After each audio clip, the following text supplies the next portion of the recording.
Welcome back to the channel. As I'm making these videos, I'm trying to make them as natural as possible, and I realize how hard it is to be in front of a camera.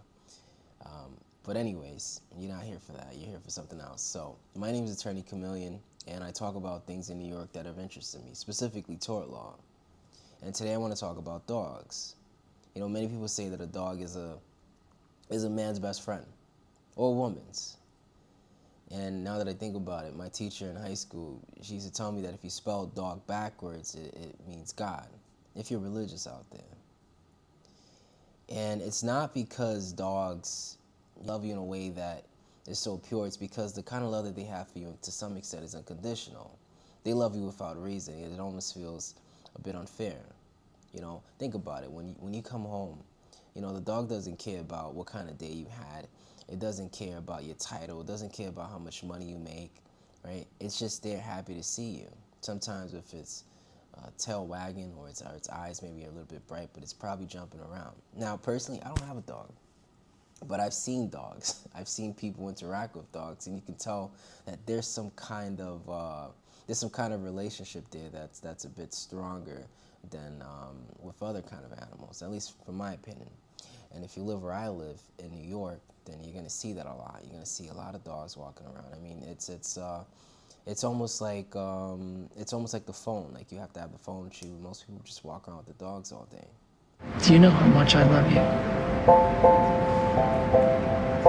I love you more than everything.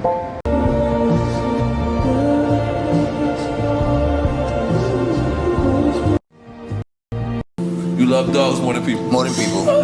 Can you break that down for us? A dog doesn't know how to lie to you. Dog doesn't know how to be fake. It is what it is. And I think that's in part because dogs are constant. They don't judge. They're just part of your life.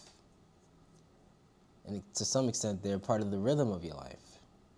So when something happens to them, when they're injured or they're killed, and there's nothing you could do about it, it's not just a sadness, it's a kind of grief. And while you and I might be able to see dogs as quote-unquote family, the law hasn't always agreed with that.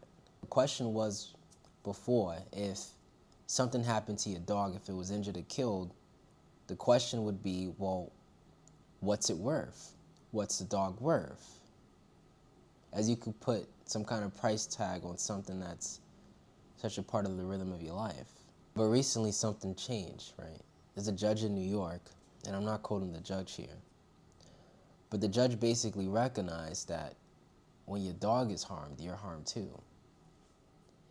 And that brings me to this case. The case is called DeBlase versus Hill. And I'll do you the favor, and in the description you'll be able to get a link to the case and to read the judge's decision on it, so you can get a better understanding. So what happened here? There was a mother and a son owned a dog.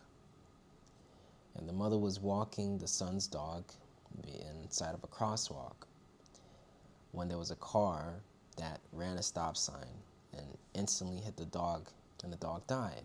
The dog was being walked by the mother, and the mother was using a leash. They're known as man's best friend. So in the eyes of the law, should dogs be considered family members? That's the question in a court battle stemming from an incident in Brooklyn where a dog was hit and killed by a car. The dog's owner argues his pet should be considered more than just property. So why does this distinction matter? Here's Eyewitness News reporter Crystal Cranmore. To have my dog mere inches away from me get run over, it would be devastating to me. That nightmare, a reality for a Brooklyn family after lawyers say a driver hit and killed 4-year-old Duke, a dachshund. We paused the surveillance video right before impact as he was crossing the streets with his owner's mother, July of last year in Mill Basin. So the mother not only sued for negligence, right, which is one theory, but also sued on another called negligent infliction of emotional distress. And what does she say? Well, she says that because I was in this zone of danger and because I've witnessed this traumatic experience that caused her this emotional stress, she should be entitled to some kind of compensation. Now, a long time ago, that wouldn't work. That would not fly at all. Courts would say that, look, there's no cause of action for that. You can't bring a lawsuit on that negligent infliction of emotional distress because dogs aren't considered family. They're considered property. But in this case, the court made an exception. And a judge said, well, if the pet is on a leash, which you're holding, and you're inside this zone of danger, and you witness the injury or death, then you could recover for emotional distress. That's a small step, but it's a huge small step because it subtly shifts the idea of what a dog means to someone and what you can recover in court for injuries that take place to your dog. And I think the law, to some extent, is catching up to the reality that dogs aren't just property. You know, as I was saying earlier, dogs are part of your life. They're part of your rhythm. I mean, many people, if you live in an apartment, you're going through a emotional, or maybe you have some mental health conditions, or maybe you need a service animal or an emotional support dog. They just serve a bigger purpose, and I think the law is finally catching up to that. So that's pretty huge.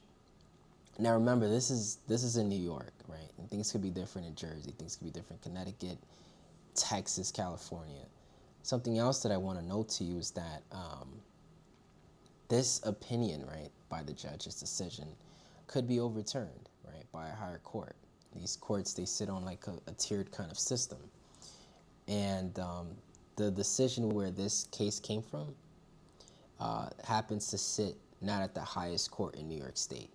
So what I mean by that is if a higher judge reviews that case and decides, no, we're not going to allow that to happen, and we disagree with what that court did in the lower court, then that decision could be overturned, right? But for now, at least moving forward, dogs are considered, in this context, more than just property. And you could be able to recover damages for them. Now that I'm thinking about dogs, you remember Family Guy, you remember Brian, remember the dog Brian? They killed him off.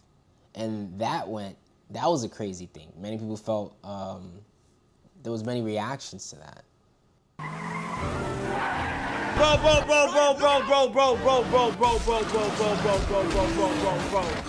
Nah, this sentimental, bro.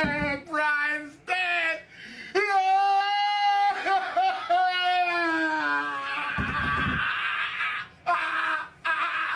Now, I know Brian is just a character in a show, right? But I highlight that to try to explain to you the attachment that dogs they're not just property. They're more than that. And I think the law is starting to realize that. And that's a good thing for people who have dogs where they suffer some kind of traumatic event and they want to recover money. But I want to question you to think about the implications of that case, right? Like, what would be next, right? If we can say that dogs are no longer property, will this extend to other kinds of animals? I don't really see that happening because in this case, again, the exception was narrow, right?